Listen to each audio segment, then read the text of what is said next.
Hello, everybody. Just one quick thing before we get into fantasy news. Kayla and I just uploaded our review, watch along of the 1992 Buffy the Vampire Slayer movie. Here's a clip. That looked like Ben Affleck. Yeah, it does. Yeah, that was Ben Affleck. That was Ben Affleck? Appearing as an uncredited role as basketball player. That's incredible. Ben Affleck is in the Buffy movie. Hilary Swank, Donald Sutherland. And Ben Affleck. So that was an experience. If you'd like to see that, or a bunch of other bonus videos, or even chapters from my upcoming book, Better Dead, which just hit 107,000 words, yay, go ahead and just join for $1 a month, and I'll see you over there. Now, let's get into the fantasy news. Ooh, welcome, everybody, to another episode of Fantasy News. I am your disheveled goblin host, Daniel Green, and today I have so much fun news to bring to you, starting with the new structure of Fantasy News, a big story of the week, which of course is going to be one of the big video game franchises of all time. Biggest, I should have said, is going to be adapted over at Amazon Studios. Of course, I am referring to Mass Effect. Daniel Casey is set to write and executive produce the adaptation, with Kareem Zariq also attached as an executive producer under the Cedar Tree Productions banner, with Ari Arad and EA's Michael Gamble also executive producing. Now, if you're having deja vu, that makes complete sense because there have been rumors of a Mass Effect adaptation happening since essentially the first game dropped in 2007, with the first confirmed reporting of one in 2011 that never came to fruition, but also Amazon, only a few years ago, also announced that it was in talks to get an adaptation of the franchise going, but it wasn't until here today that there's actually been momentum on a Mass Effect adaptation project with so many names involved. Now, before we get into my kind of probably controversial opinion on this, for those of you who are unaware, Mass Effect tells the story of a sci-fi super soldier who is promoted to a level to be like an enforcer around the galaxy, largely above the law, serving an interspecies council that humanity is new to, as they've only recently joined the galactic civilization. But a threat from outside the galaxy is coming, and seems to be determined to reset life within the Milky Way. Super cool. It's got ancient technologies and new cutting-edge ones. There's threats like the Geth and the Reapers. It's a lot of fun, and I believe largely remembered for its incredible cast of characters and for pushing the bounds of what people thought you could do for epic sci-fi storytelling in the video game means a decade ago. We've come a long way since then, and there's been one additional Mass Effect game that we're just, leave please, thank you. Yeah, we're just going to talk about the original trilogy because I think that's all this show is going to be talking about. My controversial opinion here, though, is I think it's really common now for a lot of people to say stick to source material, don't change too much. And when it comes to adapting beloved books, I completely agree. But there is, even in the book situation, a need to restructure things because of changing mediums. And for Mass Effect, I think that is absolutely the case, because I think it'd be very hard to build an epic sci-fi feeling level momentum of storytelling if you kind of just do chapter focused on each character type things, which is kind of what the game does. That will need to be shuffled around and the cast of characters drastically reduced for any modern episode count for a season. We can safely assume this will be in the 8 to 12 range, and there's too many companions to make that into a good season of television. So there's going to have to be some real shifting and restructuring that level. But also, in terms of the wider story of Mass Effect, it felt huge for gaming in 2007.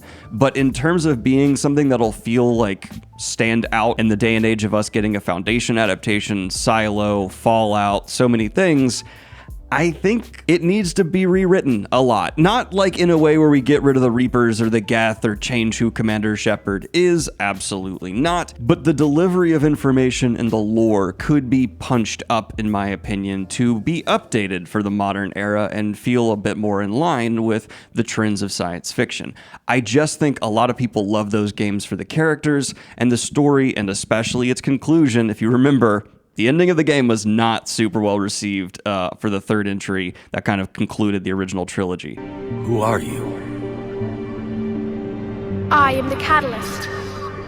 So for that reason, I think I'm pretty open to this one being shifted around quite a bit, but I'd love to know your thoughts on that, especially from diehard Mass Effect fans. Let me know your opinion. And in terms of casting for Commander Shepard, I remember when like the original adaptation inkling rumors came out in like 2011, a lot of people were putting forward Matthew Fox because of how much he just looks like Commander Shepard. But if we're being real in today's day and age of science fiction adaptations, there's like a 30 to 40% chance that Commander Shepard's going to be played by Henry Cavill. That's just what we're in right now, the era of Cavill. But I'm also very open to this being a female Shepard-led adaptation for Mass Effect. Both would be valid options, and I know there's a pretty substantial amount of the player base who are hardcore FemShep players. But we do for sure need... I'm Commander Shepard, and this is my favorite store on the Citadel. Because that will make me go, haha. Now, with all of that being said, I want to finish this by saying, why is Mass Effect being written by someone whose most substantial credit is Fast 9 and produced by the same person who made the recent Borderlands movie? Amazon, you have more money than God? Why? You can pick anybody. You can go to 1,000 different starving writers who have fantastic resumes and a bunch of different producers who just...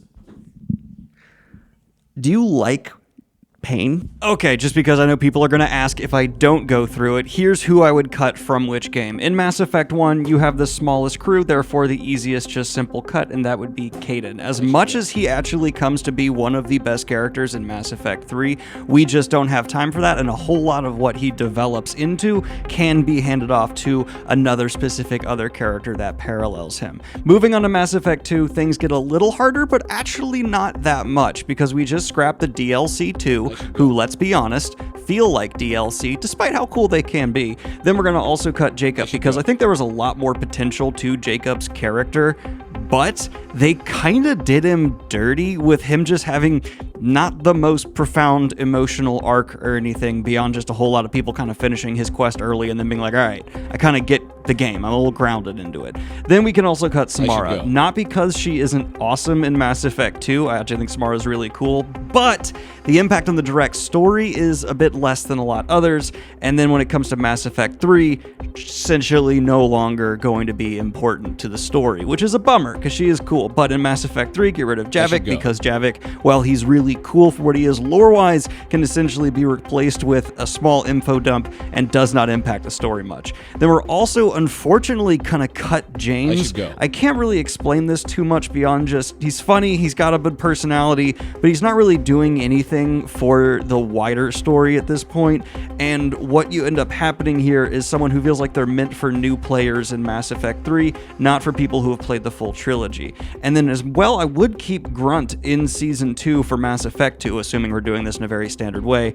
I'd get rid of him in Season 3, because while there's some cool DLC, again, once we get like over the genophage stuff, Grunt's just kinda here. So that would be my cuts to the seasons to make it. What is making that beeping? I swear to God. But in additional news that could possibly never actually come to fruition is currently little more than a rumor being postulated online because of the modern media day is being discussed as a foregone conclusion. We may have a casting announced for the upcoming role of Dumbledore in the retelling of Queen Turf's series over on HBO Max. Now that casting is potentially going to be Mark Rylance, who you may know from his many iconic roles, including winning an Oscar for his 2016 performance in Bridge of Spies, a Spielberg film. But he has also appeared in movies like Don't Look Up, The Trial of the Chicago 7, Dunkirk, and additionally with Spielberg, The BFG. Normally, I don't cover casting rumors, but it's even included in this article that when they reached out to Mark's team, their response was, "We appreciate that a high-profile series will draw a lot of rumor and speculation. As we make our way through pre-production, we will only confirm details as we finalize deals." Which is speak for, hey, shut up and let us announce this, jerk. I don't have a whole lot more to add here aside from it has been interesting to see Harry Potter kind of prove as a franchise that it does not really matter how much your initial creator pisses off the internet. Money's gonna money, and once you get a money machine up, printing and running, it's hard to screw it up. Despite even an entire series of films released after the initial 7 that, let's just say, had a rough production and reception. Hey, but in Harry Potter Quickie news, apparently there's going to be a sequel to Hogwarts Legacy that is a high priority due to the success of that game. And then updating a story we covered in last week's episode of Fantasy News, the NFT-based game that Ubisoft just went ahead and plopped onto the market is reportedly having a rough launch. Oh no! A single player has been auto-winning games so frequently that many players say they can't even play competitively due to always being matched up against Schiller11 or Pulsar111. Apparently they're using two different accounts, and instantly losing. That seems like it should be critically, fundamentally failure level bad for a game that's based on you spending money on unlocking characters to then beat other people who have done the same thing, to have a launch where no one can competitively play each other. And the problem is so bad that this game that does not have a gargantuan audience like a AAA title, of course, that single player has over 56,000 games already in their record. So the reports of people literally not being able to play because they just end up against this guy seem pretty darn credible. And we saw people within the Discord server for this game and Twitter saying things like, "It's absurd that a company in late 2024 have a game unplayable for days because one guy decided to ruin the game. I'm sorry, the level of incompetence is alarming." And yes, indeed. Hence why I would never get involved with something like an inft game. Apparently the player has been banned after days of being active, but how much this could financially affect, I just keep calling it NFT game. What's the actual name? It's so funny. No one actually calls the game by its name. Even in this article, it's just called the NFT game. Champion Tactics. So it's unknown how much this is going to financially hurt Champion Tactics, and I'm really trying to find my sympathy for a game that charges $63,000 for one of its characters, but I haven't been able to find it yet. If you see it, let me know. And with me having recently hit 100,000 words on my upcoming book, Better Dead, that is going to take me to a resource I have used to improve my craft along the way. Today's sponsor, Skillshare. And I've had to do a lot of rewriting, which can be frustrating, but it's been a whole lot easier thanks to classes like Daniel Jose Older's Creative Writing Essentials, writing standout opening scenes, which was particularly enlightening for me, especially because he used his own novel Shadow Shaper as an example,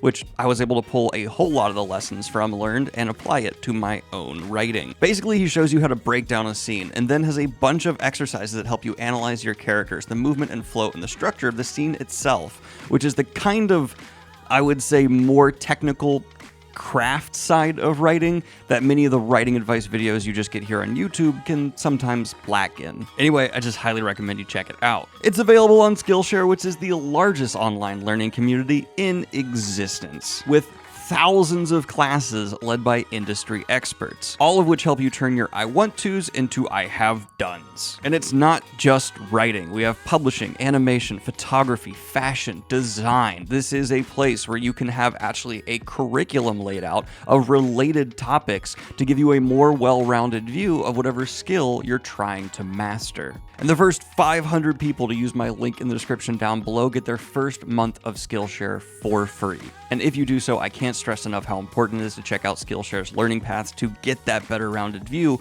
of whatever it is you're trying to learn. Because as with writing and so many other things, it's not about just the specific core principles, but a whole lot of topics around whatever you're trying to get better at for either a job or hobby to fully get that achiever status. So be sure to be one of the first 500 people to click the link in the description down below and get that first month of Skillshare for free. Back to the video. But this is going to start taking us into the book news, where I always think it's fun when companies, magazines, people put out top 10, top 100 books of the last however many decade lists, and I'm happy to say we have gotten a new, extremely controversial one hitting our web pages, and that is because Illumicrate has put out their 100 best sci-fi, fantasy, and horror books of the 21st century to celebrate the first 25 years of the 21st century. story. And that is a really ambitious task, and I respect anyone who takes it on, and apparently the whole Illumicrate team coming together to do this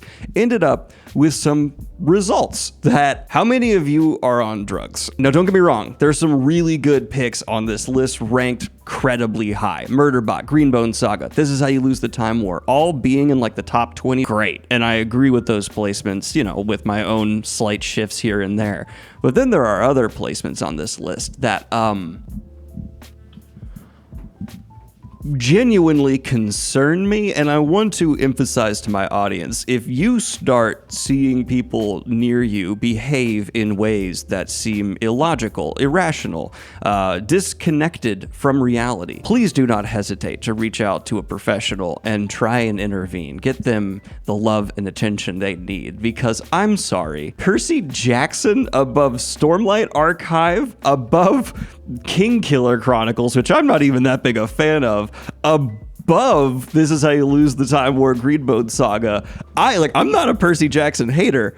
What the Twilight above the Greenbone Saga. If you're going like cultural impact, maybe. But even Twilight fans, if you look at my videos covering Twilight, are like, we love it because it's garbage. Which, like, yeah, that's a beautiful thing. But then to rank it of the top 100 fantasy books in the last 25 years at number 9. Object, Your Honor, that is illegal! Court is adjourned! All just jest. Of course, people are allowed to have their opinions, and I recommend you check out this list to find out some reads that you may want to add to your TBR.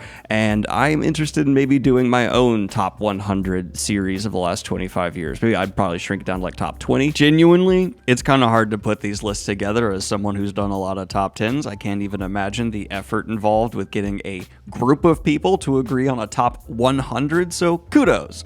I may violently disagree with you, but I respect the ambition. But this is going to take us to one of only 2 cover reveals today, because that's right, sometimes I like to dial it back, and there's nothing you can do to stop me. But we are getting a reveal for Justin Lee Anderson's The Damned King, with an illustration by Jeremy Wilson.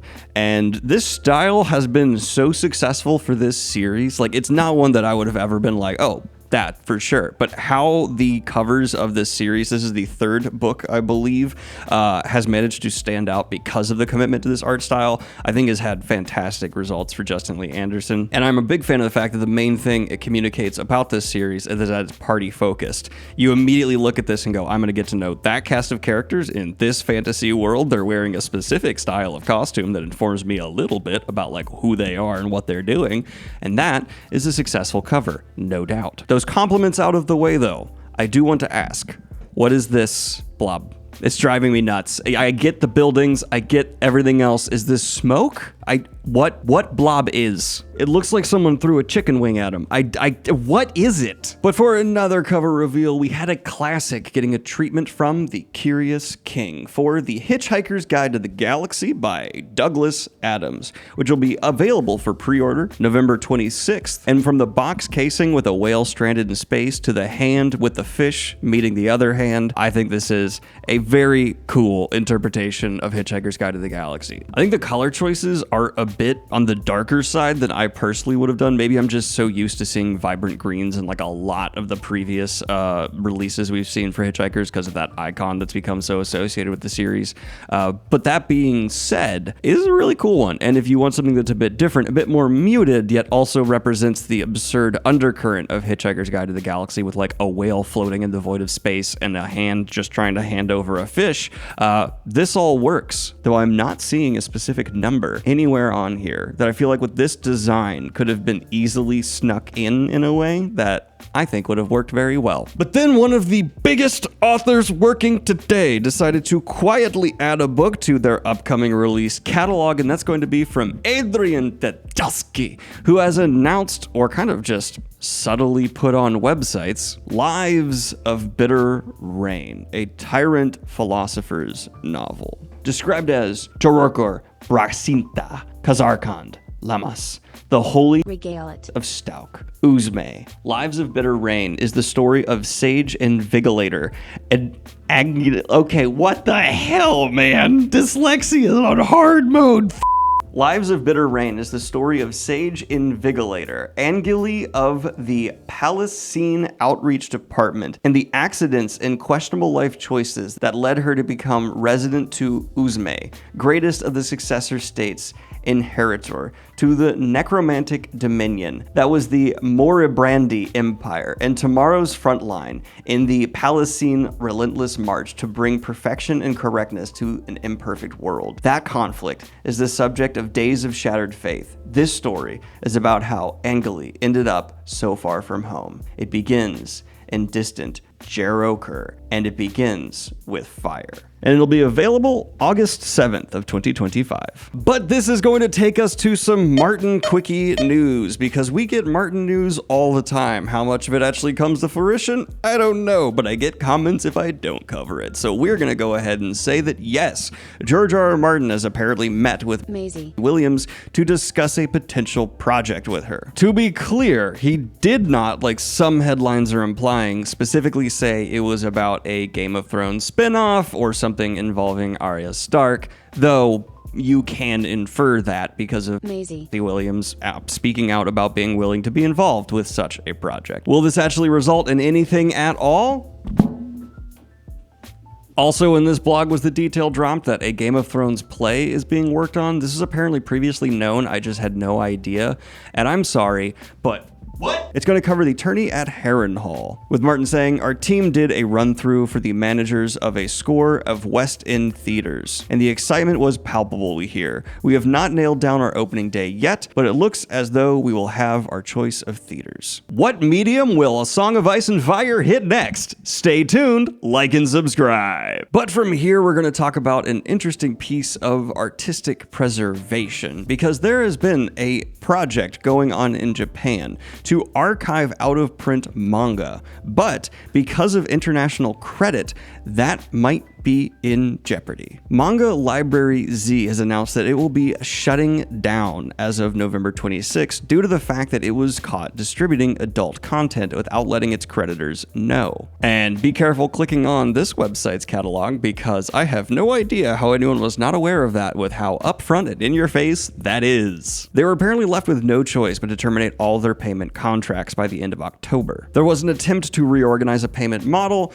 but at the end of the day, it just wasn't enough, and they were unable to find a way to continue paying revenue to manga authors. With a quote saying, "We felt that continuing to operate the site in a way that would prevent us from giving back to our artists would ultimately betray their trust and the trust of our readers." There are apparently plans to go ahead and restart the site in the future with a new business model to hopefully continue the preservation of these out-of-print manga. Now, well, unfortunately, this is not the first time this has happened to a site dedicated to preserving specifically manga. Fortunately, in recent months, we have seen the news that the Japanese government is looking to fund an institution that will be dedicated to preserving manga art, original cells, and even notepads and ideas, which is so cool and an integral part of artistic preservation. There's a lot of conversation going on right now online about how physical media especially is so important to make sure that art cannot be lost, because as we have learned in recent years, digital media is not as permanent as we all thought it was, and there are still pieces of art being lost today. It's not just a problem you see in the way past where, yeah, whole seasons of television have been lost due to just the archiving of them not being properly handled, but now it still lives on today, and it's important to continue the fight to make sure that stories that, even if they don't mean a ton to you, they do to someone else, find a way to live on, be referenced, and sources of inspiration for art to come in the future. I'm a big believer that art is one of the key reasons why are we here on the planet, and to put it another way, artistic preservation is always a win, and super easy to do, barely an inconvenience. Why'd I make that reference now? I have no idea. But this is going to take me to some rather disappointing news. It has been confirmed that Netflix will not be renewing Scavengers Reign for a season 2, which if you're a bit confused hearing that, because Scavengers Reign originally aired on HBO Max, yeah, they already weren't going to be renewed over there, and there was an attempt to get another streaming service to pick them up, but it has been confirmed by the creator with the release of a teaser of actually what they were planning for season 2, that it is not going to be happening, and as of right now, it is looking like Scavengers Reign, unfortunately, is dead in the water. And it's a damn shame. I know we have had some rockstar animation successes in the last few years, but Scavengers Reign, in my opinion, did feel a bit special, specifically for those who like to just see weirder adventures into science fiction, and specifically what weird avenues the non-restrictiveness of animation can open up, fully realized for adults, was spectacular, and I think rarely done as well as Scavengers Reign did. So I'm very disappointed to see this, and I have a faint flicker of hope that maybe someone else will pick it up, though that's a hollow promise at this point. But that takes me to some impressive news for Arcane, which has just been confirmed to be the most expensive animated show of all time, with both of the first seasons costing a combined $250 million to create. The details of this are interesting because the $250 million covers both seasons, the entire 18 episode run of Arcane that we are still in the middle of receiving. Season 1 cost north of $80 million, we know for sure, with season 2 growing its budget to around $100 million. The promotion of the show adds in another $60 million to that, which all result in Arcane being the most expensive animated show of all time. Now, we've learned this right when we've also heard that Arcane, not because of a failure in any sense, but just because it's the story needing to end, is going to be finished after this second season for sure. Additional stories may be told in this world in new seasons, which is fantastic, but I'm so appreciative of the creators actually having the artistic integrity to go like, no, this story, it needs 2 seasons of television and will be done. Because especially, like, think about it. We got into this a little bit when Kayla and I did a live stream. We're going to be doing every Saturday, I believe, after the episodes air. So tune in for that if you'd like to be a part of that conversation. But, like, Jinx right now in the first 2 seasons feels incredibly chaotic and lethal, but also sympathetic. There's so much that's, like, mysterious about her character, but also we're being shown more and more only to make us understand her insanity to a greater degree.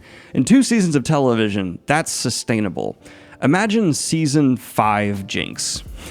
It's not the same. There's only so much from a writing perspective you can maintain with a character that's that integral to a show, that's that chaotic, that's that specific. It's the less is more, but viewers are driven to know more balance with writing that can only go so far. And so I'm thrilled to hear that this will be a show I can come back to and tell people, no, it's not 10 seasons, it's 2, and it ended with the artist's choice, which makes it something that's going to be infinitely rewatchable and hopefully a clear vision from beginning to end that is entirely satisfying. And I specifically want to highlight that angle of this because I've seen posts on Twitter and Reddit about people being like, of course Netflix is canceling another of their best shows.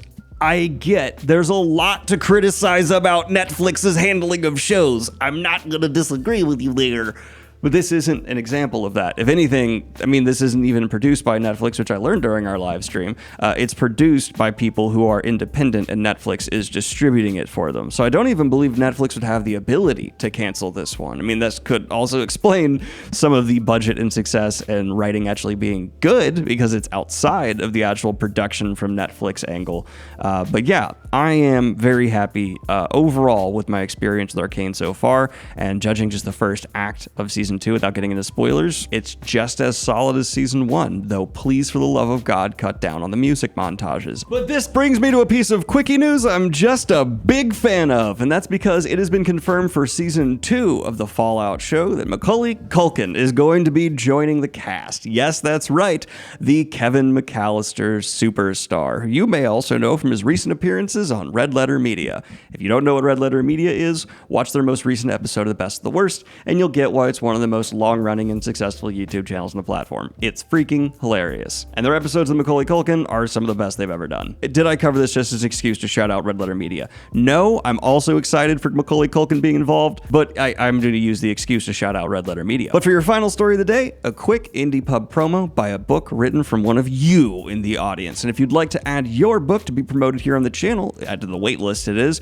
go ahead and join the Discord server, hit the self-pub promo section, and put your book in there. And And if you'd like to post news for me to cover next week, do the same in the Fantasy News channel. There's also just a thriving, vibrant community of people talking about fantasy there, so if you need some fellow nerds to geek out about like Greenbone Saga with, go ahead and join. And today's Indie Pub promo is The Protector's Call, Into the Depths by Celtic Vermeersch. Being sentenced to the pit is like being sentenced to a lifetime of torture. Fighting for your life is just a daily reminder of where you are. But what will you do when confronted with powerful, magical protectors sworn to protect the world from any danger? Will you stand up and fight for what is right? Or will you tremble from the idea alone? But then again, what is right and wrong? And where is the line drawn between friend or foe? With 4- and 5-star reviews like a dark and unique story I've never read before, amazing storytelling kept me on my toes, and attention-grabbing story with a unique twist. Check it out in the links down below. Now like and subscribe if you have not already. Hit the Patreon if you want to support what I do here. And have a good one, y'all. Peace. The hell?